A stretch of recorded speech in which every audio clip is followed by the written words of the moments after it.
नमस्ते। आज हम थिबाउट मेमोरिसे की एक बहुत ही प्रैक्टिकल गाइड के बारे में बात करने वाले हैं और समझेंगे कि अपनी भावनाओं पर, अपने इमोशंस पर महारत कैसे हासिल की जाए। तो चलिए सीधे एक सवाल से शुरू करते हैं। क्या आपकी भावनाएं आपकी जिंदगी चलाती हैं? कभी ऐसा लगता है कि जो भी महसूस हो रहा है सब कुछ उसके कंट्रोल में है, बजाय इसके कि कंट्रोल हमारे हाथ में हो?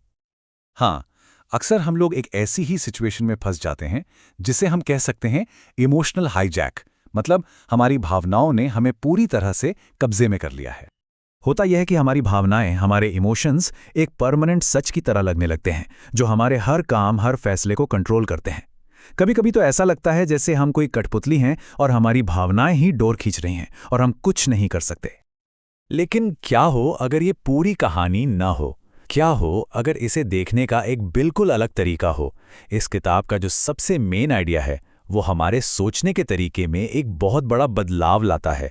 हमारी भावनाएं असल में मैसेंजर्स हैं, यानी संदेशवाहक।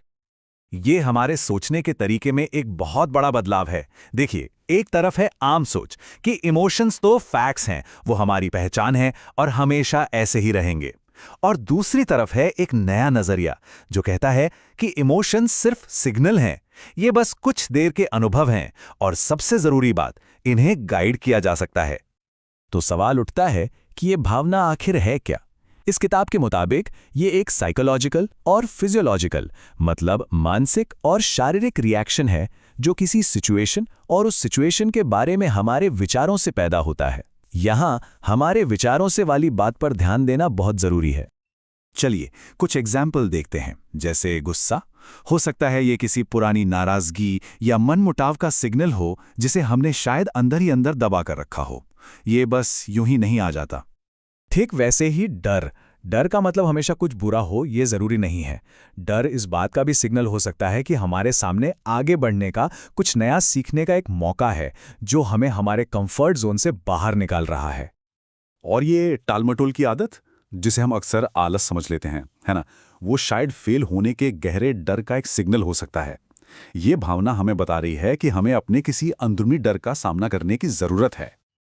और यहीं पर इस किताब का सबसे जरूरी पॉइंट आता है। जैसा कि थिबाउट मेमोरिसे कहते हैं, आपकी भावनाएं अस्थायी अनुभव हैं, आपकी पहचान नहीं।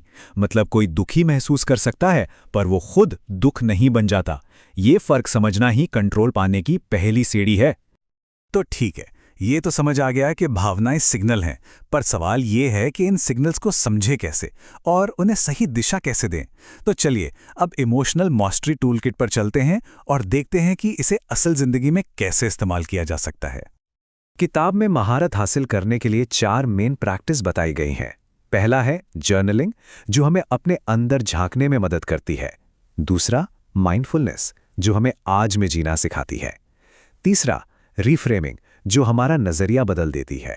और चौथा, अच्छी आदतें बनाना, जो हमारी इमोशनल स्ट्रेंथ की नींव रखती हैं। सबसे पहला टूल है जर्नलिंग। जैसा कि यहां कहा गया है, जब आप जो महसूस करते हैं उसे बाहर निकालते हैं तो आपको क्लैरिटी और एक नया पर्सपेक्टिव मिलता है। लिखने से होता यह है कि हम अपने इमोशनल पैटर्न्स और ट्रिगर्स को ज्यादा आसानी से पहचान पाते हैं। दूसरा टूल है माइंडफुलनेस, या कह लें सचेतनता। ये प्रैक्टिस हमें अपनी भावनाओं के हम पर हावी होने से पहले ही उन्हें नोटिस करने में मदद करती है। आप बस एक शांत दर्शक की तरह अपनी भावनाओं को आते और जाते हुए देखते हैं, बिना उन पर तुरंत कोई रिएक्शन दिए। तीसरा और एक बहुत ही पावरफुल टूल है अपने विचारों को एक नया रूप देना, यानी रीफ्रेमिंग। ये हमें किसी भी घटना की ज्यादा पॉजिटिव और बेहतर व्याख्या करने की ताकत देता है।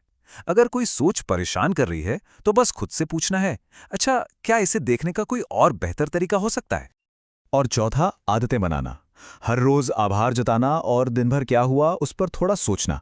ये छोटी छोटी आदतें लंबे समय में हमें भावनात्मक रूप से बहुत मजबूत बनाती हैं।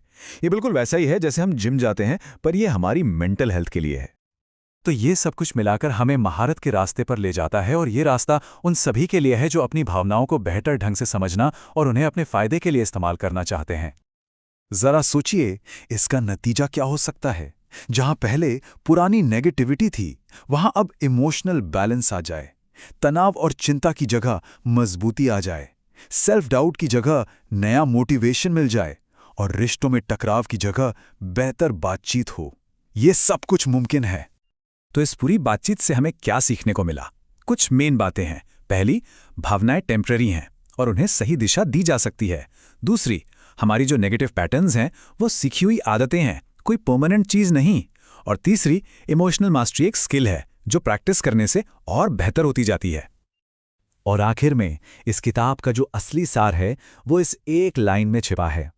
लक्ष्य भावनाओं को दबाना नहीं है, बल्कि उन्हें देखना, समझना और सही दिशा देना है।